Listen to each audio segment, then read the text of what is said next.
everybody, and welcome to Music Real Talk with Marbin. If you like what you're hearing, please subscribe.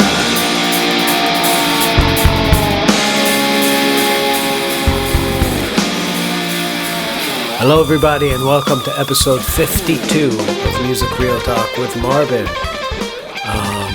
We've been intensely working on this album, our new album, Dirty Horse, which is for sure the best thing we've ever made. I always feel that way, but I extra feel that way now. But it's always true. Yeah. But having this return to multi-layering and real like studio kind of production, and also how easy it is to do from home now, is just mind-boggling to me. You know, it's like I'm getting guitar sounds that are wonderful just in my living room, you know, and like I just remember when we made the first couple of albums when we had to go to Caleb Willitz's place where we made like Marbin and Breaking the Cycle and parts of Last Chapter of Well, he had a terrible brick living room. Yeah, it was like the room was bad, the microphones were bad. The atmosphere was horrible. The atmosphere, yeah, everything was bad. It was hot. You couldn't have the AC on because it's like Too noisy. You didn't have like a system like a fancy studio where you'd have like a quiet AC, so it was too noisy to track. So in the summer, this brick warehouse would just be like 120 degrees, and we'd run the AC for like a little bit to cool the room, and then you just like start tracking. And Do you remember where he lived in the studio? Yeah, and like basically like in the attic, like. It wasn't the attic even. It was just above one of the doors of the other place. He built himself a shelf, basically. He lived on a shelf. Yeah, it was for storage. It wasn't an Yeah. Yeah. It was a place for storage. And that's where he lived. And he had a tiny kitchenette. And then his studio. Yeah. I mean, something that, you know, I think people don't understand about doing projects is the concept of giving something your all. You know, and it's like, it's not like it's not athletic. You know, I think people have a mentality about music when you're in the midst of something that like to give it your all is like willpower, like doing a diet. But in my book, to give it your all is to really have it be so interesting to you that you just don't have space for anything else in your brain. Yeah, it's very consuming. Yeah, it's just allowing yourself to be obsessed and like it's weird because I feel like it's a lot of the same energy that a different person would channel towards a heroin addiction. But it's somehow you're kind of harnessing that place in you that's just letting yourself go deeper and deeper into a positive space. Do people do heroin together? I think so. I saw it in Train Spotting. I don't remember. But I feel like when it goes into you, they really make the point of it, like you pass out backwards onto your bed alone. It's a very solo endeavor. Is it though? Because I don't know. I've never done heroin. Is that the only drug that you do alone? I don't know, but we should take, you know, our audience should answer in the comments. If you guys have done lots of heroin, then let us know. Is it something you do with your friends? Or do you start with your friends? Well, Vicodin you also do alone, right? Vicodin, for sure you do. I mean, most of my knowledge of Vicodin comes from Dr. House. Yeah. But I would assume, if I was doing Vicodin, I would do it alone. I imagine myself stealing it from, like, my grandma's cabinet, and she's dead, but...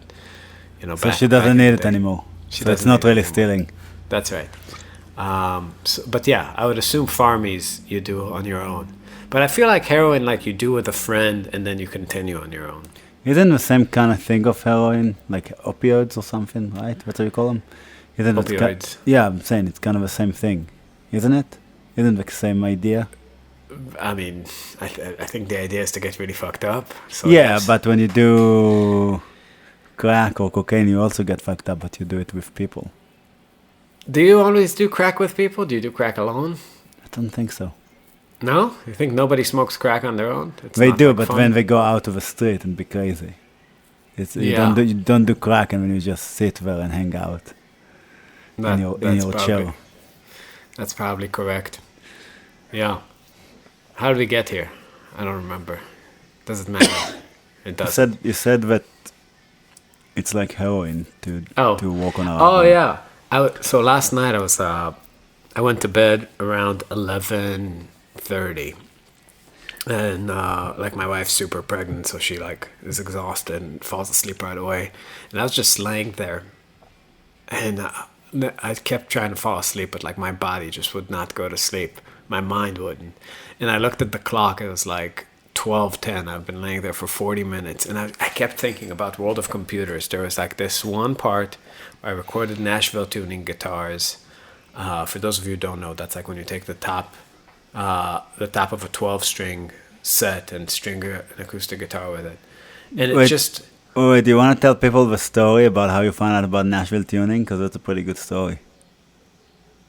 I don't remember. You pretended to be Pat Metheny on Facebook. Did I? Yeah, and then this one person, it was an idea to promote Marbin, and you opened a Pat Metheny account. Oh, right. And he wanted you to prove you were Pat Metheny and not an imposter like he thought you are. And he asked you what Nashville tuning was. And that's because Pat Metheny would know. And that's how you found out what Nashville tuning was. I remember now.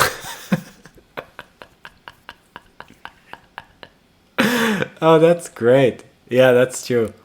But yeah, I've used it ever since. In the early days of social media, it's like when not everybody was on there, and it seems like it makes sense. I'll be Pat Metheny, and I'll say, I'm Pat everybody, Metheny. I'm Pat Metheny, and I listen to Marbin. We never even got to that point, I think. Oh my God, that was like talking what, about Marbin. 2010? I don't know. It was Something like that. Yeah. we were at Must Caleb's be. studio. So Yeah, 2000 must Yeah, be 2009. yeah, before when we did Breaking the Cycle, yeah. Because I had Nashville tuning on there, so that's I must. Yeah, and have you known. didn't Yeah. and you didn't on the first album, so it's between 2008 and 2010 somewhere. Yeah, that's so funny. Oh my God. Yeah, that sounds exactly Hey like. everybody, I'm Pat Metheny. Like you take a picture from Google Images, which is also great.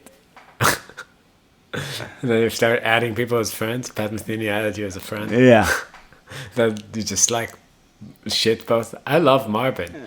Check out me as Yeah, my but you're favorite like- Marbin song. If you're like, I'm not gonna start saying stuff about Marbin. That's what I'm saying. I don't think it even got to a point where you talked about Yeah. Marbin because the plan It is was like always it was a scam that died in its diapers. yeah, it's always to the long game. But then after Yeah. 2 seconds, you're like, nah, fuck it. But yeah, but this guy called you out. Yeah. Okay. Wow. So yeah, I recorded some Nashville tuning guitars, and I was like laying in bed thinking about just like I had this thing I recorded in the A, and I was like, no, that's gonna work great in the intro. And my mind kept spinning in loops around this thing. And like 12:10, I was like finally like, fuck it. Just got the laptop, started working. I worked on it until like 2:30. Got through most of the song. Wait, I have to say another thing about the Pat Metheny thing. Yeah. How funny it is that back in the day, people would see it and are like, no way Pat Metheny would be on Facebook. You know what I mean? Yeah. It's like, it's ridiculous to think that a successful musician would spend his time on Facebook or on social media. Yeah, we It just was- didn't know how right we were. Well, it was before, I didn't have a smartphone until 2012.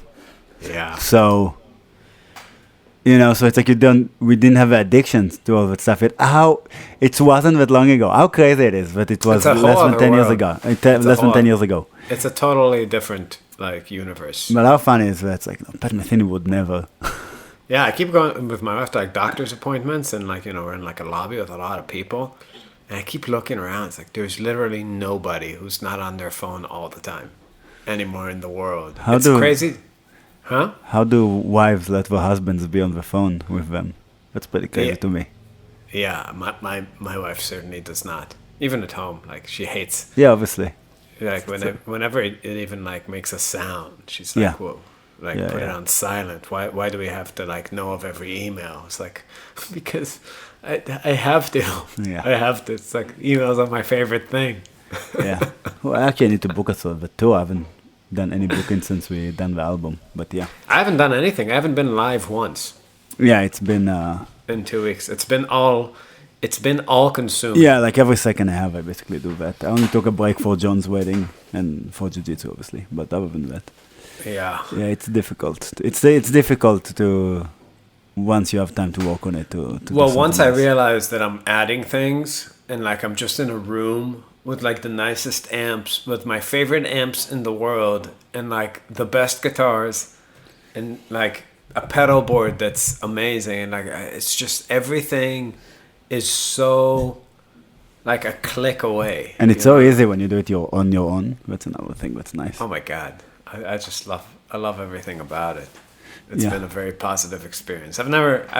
This actually, I was thinking about, you were mentioning something when you were playing about we talked about Jacob Collier in a few episodes already, which is, not somebody I hold in high esteem musically. I mean, obviously people know what I think about him that listen to the podcast. Obviously he's a talented guy and has many skills that I will never have. But in terms of vision, right? You were mentioning that like some things you would never even think to do, like to, in the middle of your solo, start doubling it with a fucking fife or, Yeah, even something that's not as extreme, like just there is a line and then do a third under one line. like a or line do coming chord. from nowhere. Yeah, just from nowhere, just add it. Like I don't look at it like that. That's what I'm saying. Even when I kind of want to a little bit, it's I can't do it. It's just not the way I listen to music. Yeah, and I totally feel you, because it's like I'm not. It's really it's the question is, what is real, right? And what are the constraints of your vision? That's how we described him in the podcast. He has an unconstrained vision, meaning that anything goes at any moment in a track, and it doesn't matter where it comes from. If you have an idea, your ideas are real, and manifesting those ideas in a home studio situation is possible. So it's like if you want 3 notes on a gong, and then 1 note on a trumpet that's running through a filter that detunes it and then puts it in stereo and sends it around the room and back again, then that's totally okay. Like whatever he thinks about, he would do. But I'm saying I'm stopping. I think about music in lane. So if I think about a second part, I just think about, oh, there's a second saxophone, like as if there is a second saxophone player playing, and what his part is. I was thinking about the difference, and like because I'm getting these really nice sounds at home, and I was thinking like, why don't I just do this all the time? I was like, because I don't have infinite songs that are ready. Like we have played these songs so much, right? Like we went to the studio after really like tour for years, because COVID made us postpone recording this album. I wouldn't say 4 years, but we've done it over the course of 2.5 years. Well, we finished Strong Thing in 2019. 2 years. So 2 years with 1 year that we didn't play. tour. Yeah. Right. Okay, but still longer than we usually do. But in any case, we've played these songs, most of them, a lot, right? At this point. Yeah, other than Headless Chicken. Other than one of them, yeah. And we got to a place where it was not a challenging thing to track. Like the sessions went very smoothly. We were all in the room. Took 5 takes of everything. I think also doing the albums at home really, for me at least, I think it changed stuff, because it was very easy for me to be in the studio. It was the same when we did the live thing. It was just, it's very easy. I'm just used to it. Dude, yeah, it's easy. I mean, we should talk about John for a little bit. That LARPing motherfucker. Jesus Christ. That's a good transition right there. Yeah, my God, he was reaching for some things. Like he had some parts on the album that he played beautifully. And he had some lines that like I need to sit this boy down for a talk. Like there's a lot of things that he thinks he can. You know what?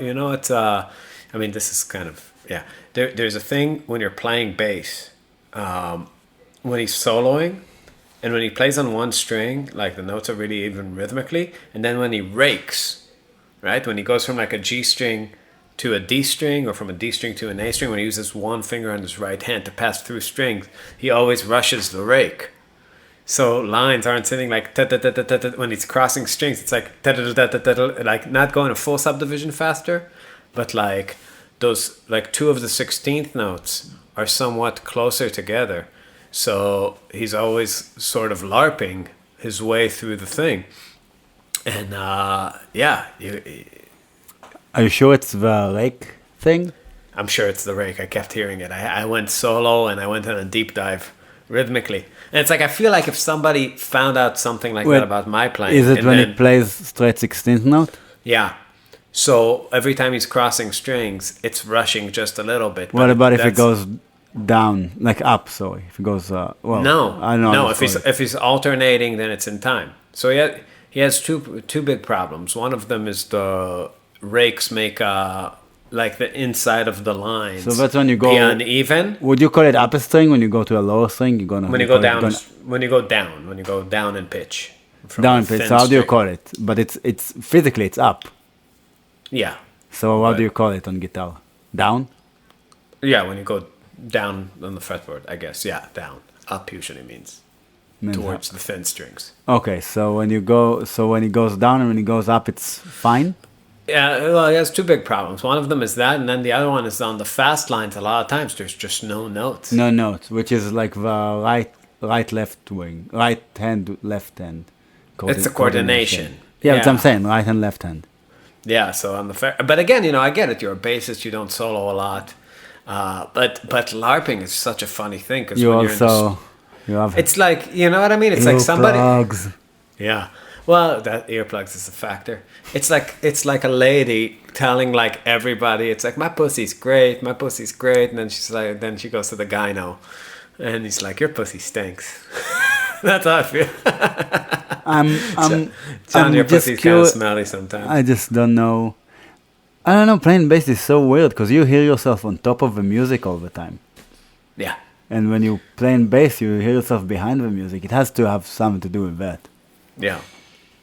Yeah, I don't know what it is. I think also like when you have a lot of low end in your sound, a lot of time it acts sort of like reverb or a sustain pedal on piano. Yeah. To where you can hide in the sensation of bassiness. Yeah, In a bro. way that you can't on other instruments, but when you're hearing it like a DI, a direct thing, Through computer speakers. through computer, yeah, it's so clear when it's not happening. Well, I guess it's not And- computer speakers, but still, through speakers or headphones. Yeah. Yeah, you certainly. I don't know. For me, again, with digital editing, there's so much you can fix, but if there's no note, there's not a lot you can do. So you gotta go fishing for it. But it's an amazing place where I keep thinking about it, like how the computer is really now the instrument when you're making an album. Not, it's an all-encompassing thing. Sure, we back to the connecting that to the point of Collier and that away from the side tangent. For me, now that we're doing something in this album that we've never done before, which is we're taking the really solid playing that we all kind of have learned how to do on the road, and the way really we've done Goatman, Israeli jazz, and Strong Thing more or less, which is and aggressive hippies, which is pretty much live in the studio with not a lot of frills added, and we're taking it home and coloring it in, rather than Last Chapter and Breaking the Cycle, which were really Built from the gun up, and then we solo at the end. exactly built like fancy backing tracks, to where they culminate with a solo. It's so much better too to add, because again the comping. I went in Sweetwater. I went back and comped electric guitar over everything. That's the only. Well, we record some percussion too, but that and the guitar was the only layers of overdub that we've done at the studio. The rest of it's home, and after choosing solos, it's so different to color in behind them, because you really know when you want what kind of drama to happen in the music, what parts you want to accentuate. Yeah, but it's like everything. Some stuff is better about it, some stuff is worse. Like, ideally, I think if you do something like Snarky Puppy, that would be the best. Like having everybody playing live. But on the other hand, when you have to write everything and you have to rely on other musicians. So that's And also it's not, such a drag. so that's not, also Like not that's not a part of my music experience. Like I don't want to make shows a nightmare. Shows are like the funnest part of my life. well, what do you mean? Oh, no. I meant like not in Yeah, I'm shows. I meant saying. in the studio, right? If you can write some stuff and bring horn players and percussion players and another guitarist or two to Yeah, but comp. can you imagine what kind of like it's okay to be a sideman on a date like that? But can you imagine like how much stress and frustration and like it probably sucks. And also, to get people to the point to get like 15 people to the point where they can sound good together. Well, I'm guessing just that it's also like the packet has to be really wide. Well, I mean, they do it It's in tough. post. Yeah, I'm thinking about Snarky. Oh And my it's- god! I mean, they And it's edited pretty, the shit yeah, out of it. I know, but it's also pretty simple stuff. Yeah. And then a lot of the stuff is like he's more of a conductor. Do you know what I mean? It's like I would need to conduct and to play saxophone, which is Sure. doesn't sound like it's fun. Like Again, how would I be able to play saxophone? Would you be able to solo and know what everybody's doing? 15 people. Like I'd be able to solo better than some of those solos. No, but you see, I don't even know. Like a lot of the stuff with the bass you're talking about. Like I knew John can't do some of that stuff. What he's going for, and some stuff I know I don't do. No, we all greatly. LARPed. We all LARPed. Yeah, yes, I specific things, but to compare it is not fair to me because it's not really the same. Well, we LARPed some unison melodies, but we never LARPed any solos. The solos are fucking also killer. the melody. I wish he was as close as I was. Yeah. You know what I mean? But yeah, I know that the thing in Freeman, I know what I do there. So I wasn't, it's not like I'm pretending. I know exactly what I'm doing there. So, Yeah. you know what I'm saying? So, but, where was I going with it? Yeah, just, I can't imagine.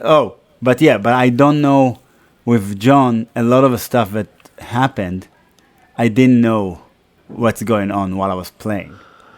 So if you have 15 people, I would never fucking know if somebody like played out of tune saxophone or got the wrong note in a horn part, or. But we've talked about this a billion times, like anything else, really. But to me too, it's like I never know in the moment who's fucking up unless it's super obvious. But if it's just some sloppy time and LARPing, it just feels like, man, this song is really hard to play.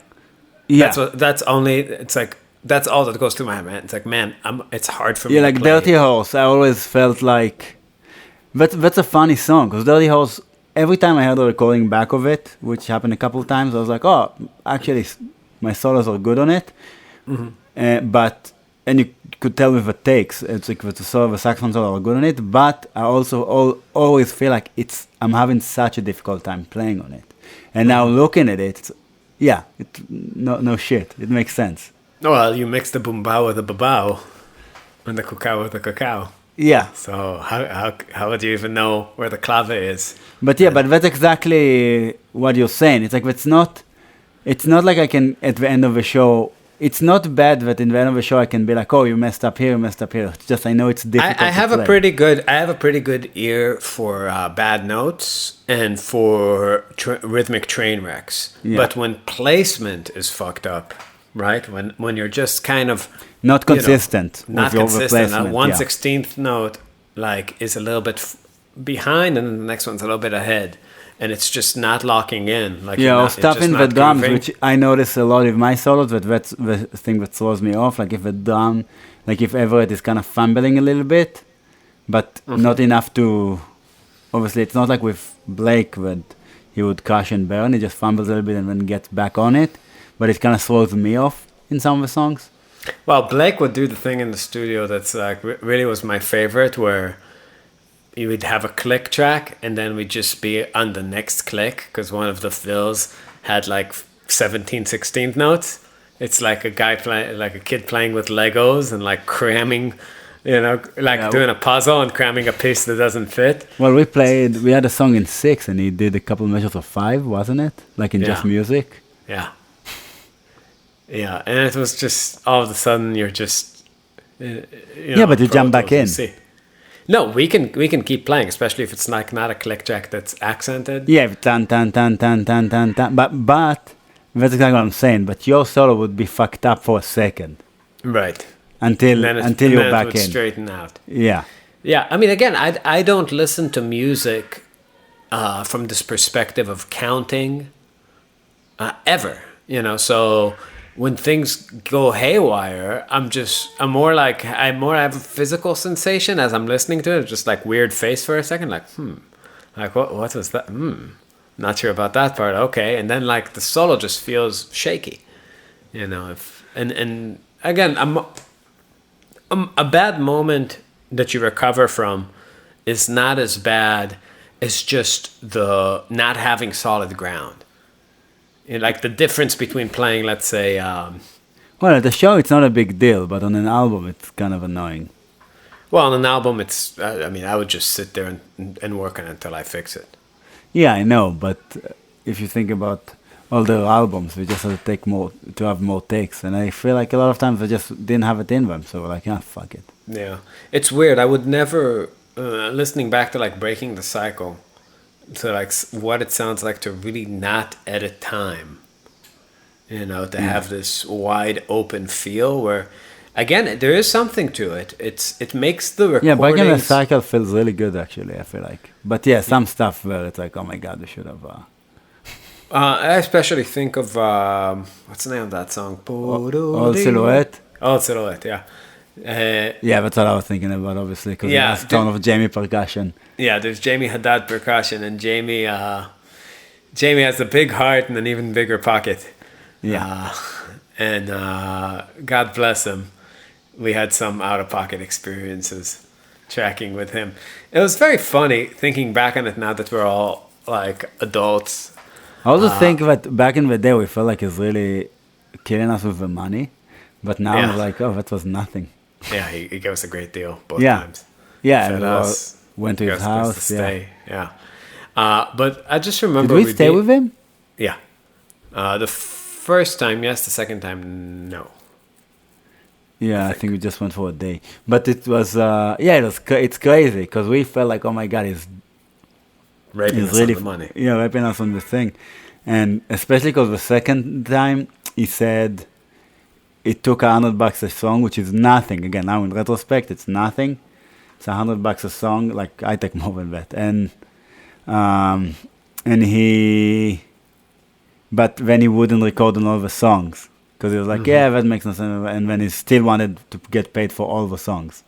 Even the songs didn't play on it. I was like, dude, that's what the fuck. It's like 14 songs and he only recorded on 10, $1,400. And I was like, dude, $1,400 for 10 songs we're doing in his house. To get Paul Simon's guy. Yeah, like it's that's fucking nothing. Like he really gave us a good price. Yeah. Yeah. It was beyond fair. I totally agree. But again, the experiences, we were at his attic and he had like thousands, hundreds of percussion instruments scattered there, and he would just listen to it on these great speakers. My God, like you remember those speakers, the vintage the best German speakers. It was just listening to any music on it. It was amazing. We should go back and steal them. Oops. Yeah.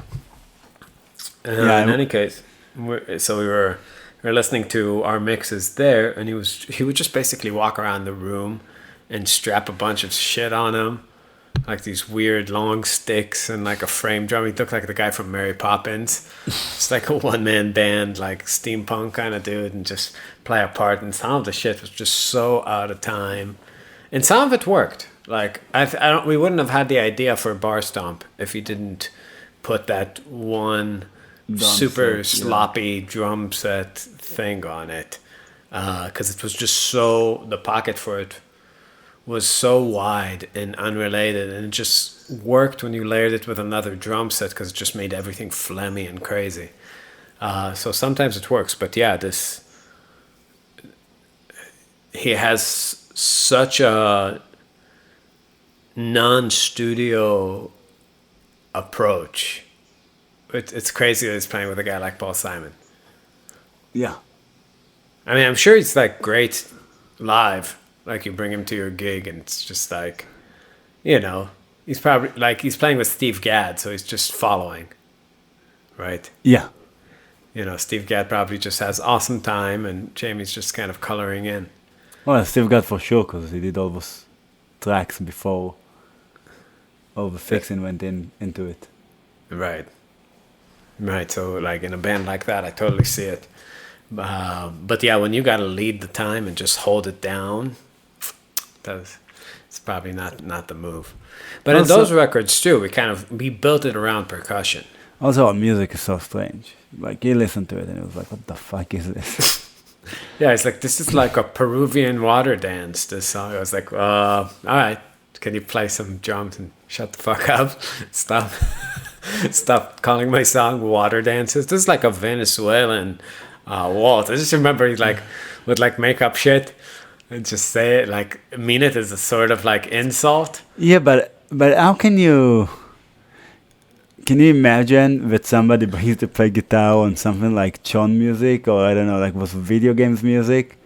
It's even worse than that. That's how I feel like.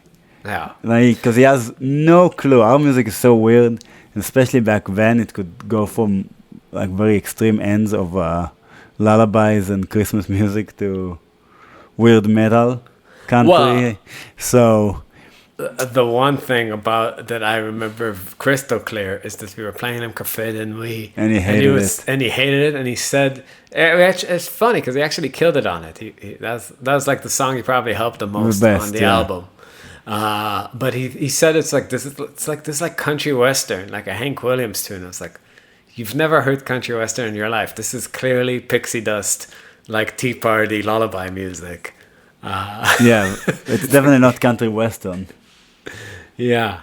He didn't even hear it with a glockenspiel. Yeah, well, not everybody can handle the Glock. But a lot of rap songs written about your Glock. But I don't think it's weird. Like, hey, you play guitar. Here is the weirdest polka shred music. Like, if somebody bought you to something like that you don't even know why they're doing it, it's like, what is it supposed to be? Who listens to that stuff? Are there people that like this? We're like, no. And we were like, no, not yet. Not yet, but they will. They'll love it. Yeah, we think some people are gonna get into it. We just like super believe in ourselves. We're gonna go sell it in dive bars. It's like, you're shitting me. Yeah. We're gonna play a lot of shows from 10 p.m. to 3 a.m. and see who buys it at the end of the night, which is what we did. So it's pretty crazy. It really makes no sense. I want to talk about an experience I had at John's wedding. What was a wedding for the books? Yeah, but in any case, you were gone playing saxophone while stoned and high. Oh my God, I can't believe I was dry mouth in history of dry mouth, just because playing saxophone so high. And then I kept thinking, I can't believe I'm standing up, not to mention playing saxophone. I was so out of it. Yeah. Well, it just, it just sounded like nothing, so good job. No, it was fine. It's just... You didn't like my trio? I liked your trio. It was okay. Like that electric piano at weddings that like you're playing, like you're playing with a piano sound and everybody could see your feet under it. It's just the worst look. You know what I mean? Like it doesn't matter how good you play. If you're playing piano and I can see your feet, and it's so awkward looking. I can't get past it. I really feel like she hates me now, that lady. Right. Isabella. Because she really looked at it, I realized it after, but I realized it while I was stoned, but just after I did it. But she really looked at it like it was her gig. And because I was calling songs that I knew that we both know. Uh-huh. Like just easy song, like we did Stella, we did Autumn Leaves. And I said in Autumn Leaves, I told you that, but I said, okay, let's do Autumn Leaves in G minor. And I was like, do you want to sing the melody? And she's like, not in whiskey. I was like, okay, I'll play it. Right?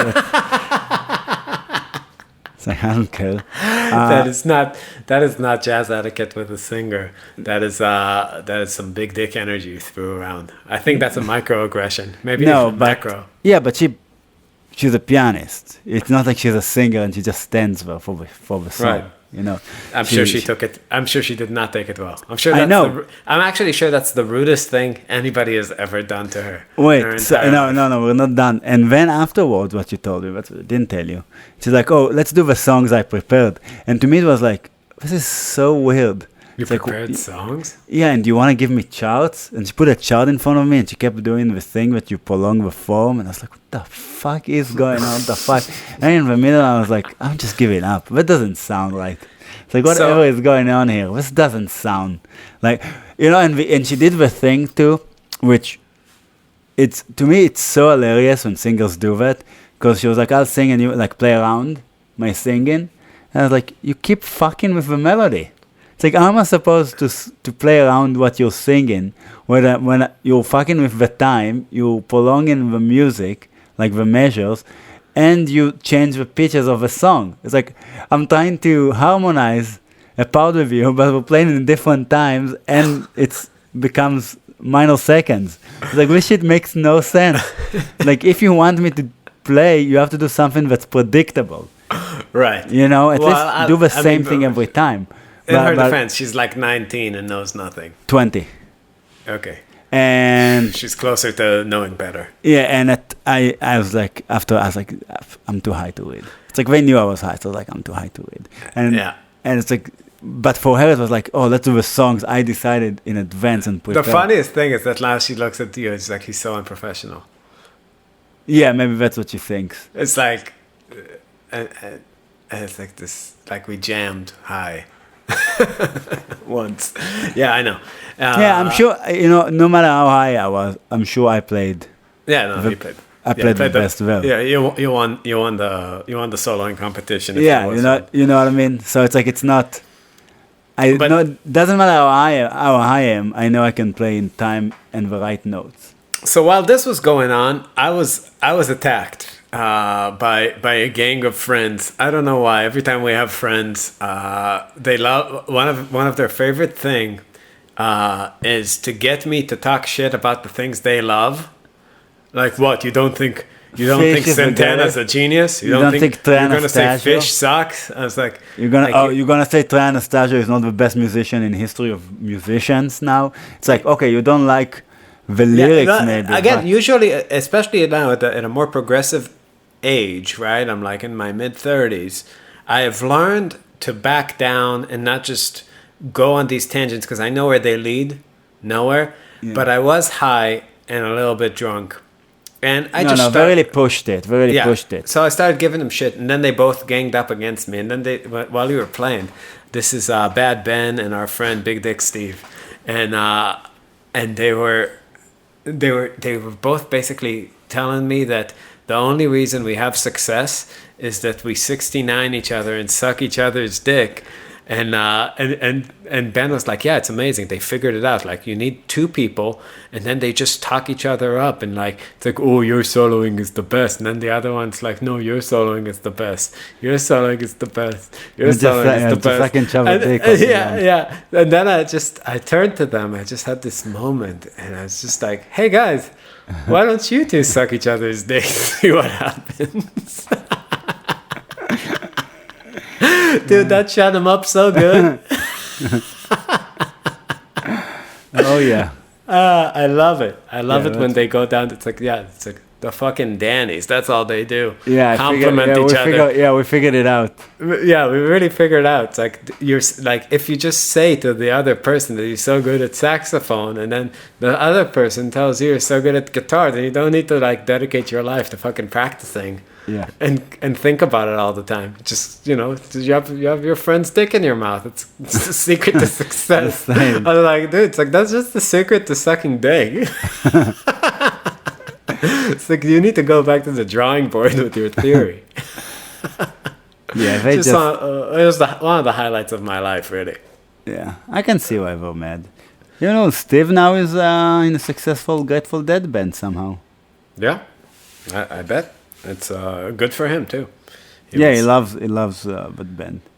Yeah, I mean, again, if you can stomach that music, then more power to you. Well, it's a cover band. Yeah. But tribute, because we only do...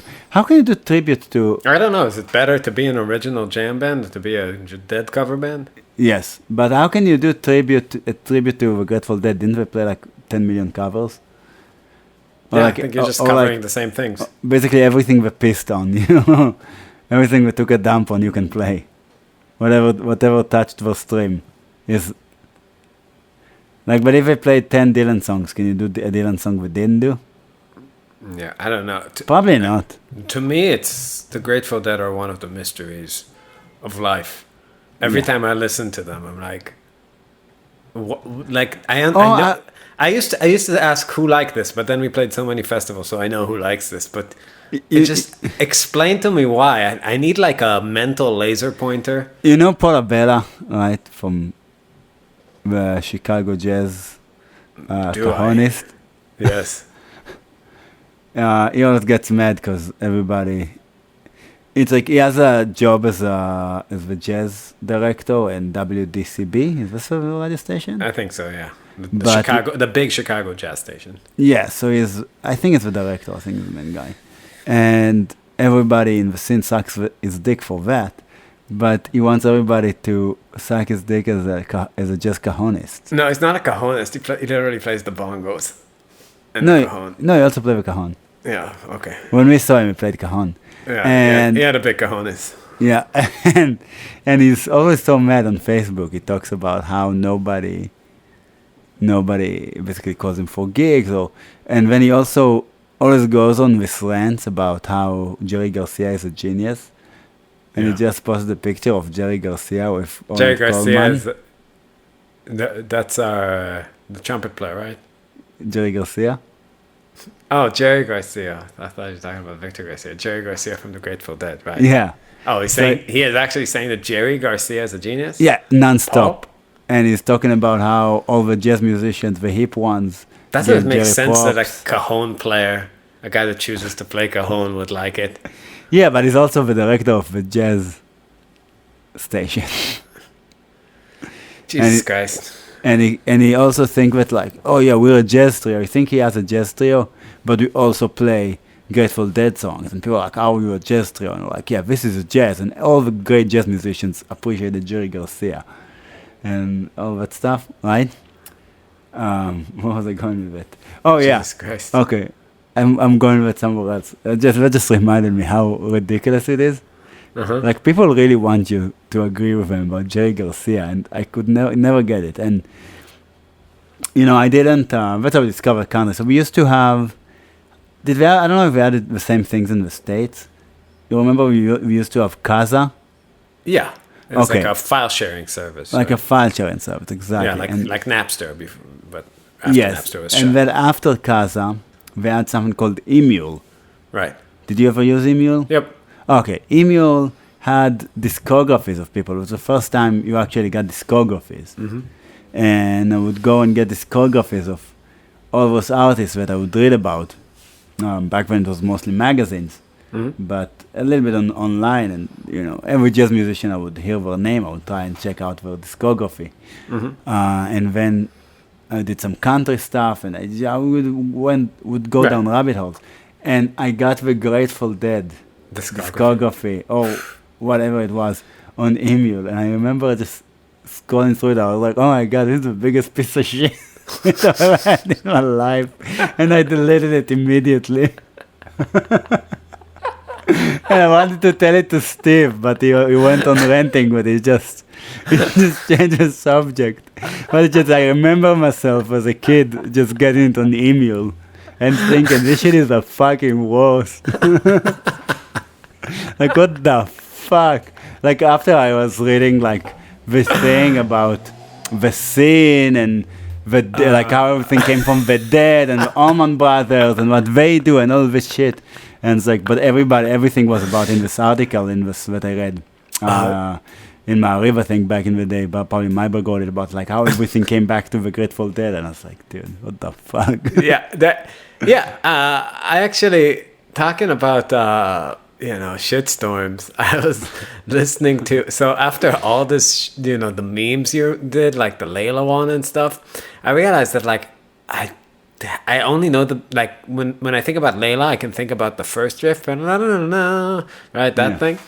But I don't really know Clapton. I don't know Layla. I was like, we're just not from the radio when it comes on in Israel, so we haven't heard it in 20 years or something. Yeah, but then I went 15. to listen to Layla, and Layla is a psychotic song because it basically gets done after 3 minutes, and then there's like a 4-minute section where they're looping this harmonic progression while what can only be described as a brigade of slide players just go searching for the pitch together. And it is so obnoxious and terrible. I mean, I just don't. Again, I get that for the 70s this is good. A good attempt. Well, it's before we knew what slide was. Like, oh my god, it's insane. He doesn't use his fingers. I don't know. They were listening to like Duane Allman. He's one of the tracks there. No, it's all the tracks. No. Eric Clapton's fishing around with a slide too. There's like. I thought he was overdubbing it. So it's in both times. Maybe it's if it is, then that's what people said. That's what people said in the comments. It's Duane doing both. It's really mean to give a deaf person a slide and then make him do another. It's like with Justin. That's what happened, Danny. That's really what happened. Like with Justin, you remember when Justin brought Danny to record. It's our first drummer, and he brought Danny to record something for church that he needed. So he recorded guitar tracks, and then he did like 15 takes or something. Yeah, well, okay. And then he played all. Okay, go ahead. So I was thinking, so when we make an album, we take a bunch of takes, and then we select the best one, right? Like I take like 3-4 takes, and then you use the best take.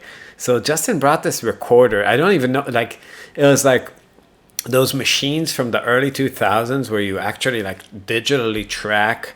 Like a cassette player, like record, like you hit record on it. It wasn't like software, it was hardware. And he tracked me soloing on this backing track, and I was like, I'll give you a few takes, you work it out for a track that they're gonna use in this church. And then I heard what he did with it. And it was like 15 guitar solos on top of each other. So what's what happened, I think, with Duane Allman and Layla. We just told him, he was like, oh, let me do another take. And when he did, and we're like, okay, let's just put both of them together. I'm pretty sure that's what happened. Just knowing musicians and producers. Like, dude, how sick would it be, both solos? So can you imagine, like, 2 of them? Yeah. I mean, I'm sure I think there's a radio-friendly version of Layla where they cut that shit out. Yes. Or just use a little bit of it because the song is like 7.5 minutes. Yeah, no way. Yeah. Because I was not aware. I didn't remember it that way. Yeah. I don't remember it at all. I just saw the picture of the American Psycho guy and I was like, that's perfect. That's another thing I love about the memes. That people are like, why do you love Clapton so much? Dude, this is the guy from American Psycho. This is not me. This guy. Like, I'm not empathizing with this guy. This guy was a psychopath. Have you not seen the movie? And then the same thing with the lady that was screaming on her knees. It's the lady from when Trump won, and she just screamed at the sky. Mm-hmm. And it's like, yeah, I'm not saying I'm that lady. Right. That's the joke. The joke is like, oh, I'm that lady. I'm freaking out. No, it's not. I'm not really this lady. Like, it's embarrassing to be this lady. That's why this meme is so funny. Anyway, it's like those people, or the guy with the Trodas that is not following us again because of the people arm wrestling. Mm-hmm. It's like they should have been shaking hands. And it's like, dude, it's from a movie and they are shaking hands. That's exactly what we're doing. It's a handshake. But it's like, I'm not following you anymore because we're arm wrestling. It's like, dude, you're an idiot. It's like, where could I even start? Because I wanted to answer these people, but I was like, how am I going to answer you without saying you're a fucking idiot? Yeah, it's better to just, I was like, okay, just go. Like, yeah. I'm not going to give you any more online clicks. It's like, okay. I will try to make it. Yeah. Anyways, this is a good place to stop. And is it? We're not even an hour in. No, 55 minutes is good, and we have an album to finish Well, not even 55 before my minutes baby's in. born. So we're going to do it. Oh, it's not gonna take us until end of October. What are you talking about? Well, you know, we're hurrying up. Anyways, so thank you for listening. Thanks for chilling with us. Download this podcast wherever you download podcasts. Follow us on facebook.com/MarbinMusic. Buy our music YouTube. at marbinmusic.bandcamp.com. YouTube is good. And we'll see you next time. Bye-bye.